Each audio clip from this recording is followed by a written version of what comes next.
This is the rear seat kit for the Austin Healey BN4. It's for the early version of the BN4, which is up to chassis number 68,959. Although very subtle little difference, it's notable enough that you do need to make sure that you get the right seat covers and also the seat backrest framework, because they although small change, it's significant enough that things won't fit if you don't get the right one. These have been done in Leverface, which is the original spec for the Austin Healey range, or the majority of the Healeys rather. Not to be confused with full leather, which we also do offer. Full leather being everything in leather, Leverface being majority of the seats leather with elements of vinyl, which I'll go over.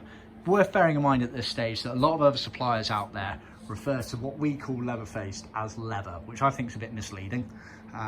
Basically, they will be the exact same spec of this, but we do also offer a full leather version, which not many other people do offer, and hence if you're trying to compare apples with apples price wise, there's going to be quite a discrepancy there, because they refer to it as leather, whereas we refer to it as Leverface and full leather. If you follow, see our website for more details. This has been done in cherry red leather with black piping and cherry red vinyl. It's grained leather.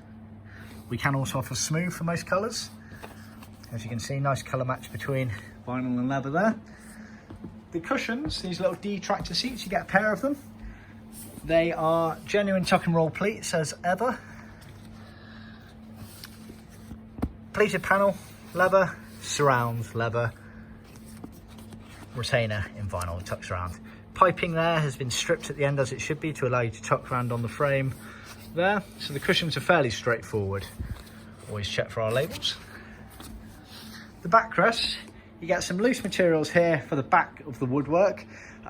You'll know on the woodwork elements, so on the BN4s and BT7s, the backrest tilted forward to allow the soft top convertible hood frame to be stored behind it. And so basically this vinyl here is to cover the back of the woodwork for two reasons. One, makes it look nice, keeps it in keeping with the rest of your interior, but two, it offers a bit of a barrier from damp and wetness that's coming off the hood frame onto the back of the plywood woodwork. So just bear that in mind.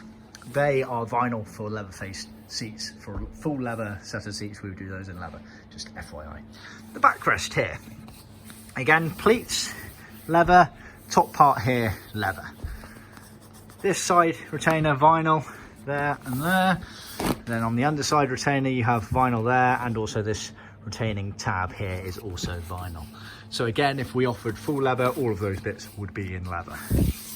You'll also note that it's overhung there on the phone. That is intentional. That becomes the retainer as per original spec. It's worth noting these backrests are notoriously tight-fitting. They're really, really tight-fitting, and they're really tough to actually fit. You know, you need either an extremely strong set of hands or ideally two people doing it. We make our covers to the original spec with size in mind, and we've trimmed many of them. We know they work absolutely fine, but we are no means saying they are easy. And so you often find even professional trimmers going, no, these seat covers are too small, if they're not particularly familiar with them, and they're meant to be tough to fit. They're not meant to be easy to fit, so just bear that in mind. The results are superb because there's just no bagginess or creasing in it whatsoever, and that's the aim basically.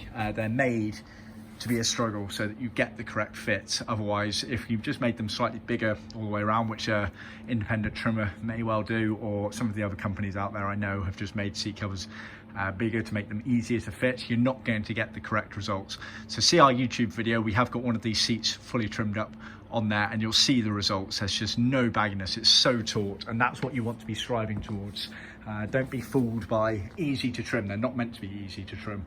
As with most things in these classic cars, it's a struggle, but the beauty is in the struggle.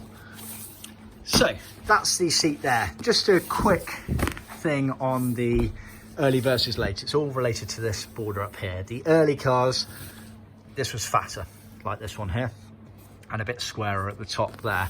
And it's all related to the ply framework, so see our other video for that. And in turn, that's all related to the change they made to the hood frame mechanism between the early and late cars around that 68,000 mark. Basically, the later cars, which also shared with the BT7s, they made this quite a bit narrower and sharper here. But this is the early version, so bear that in mind. See our website for more details.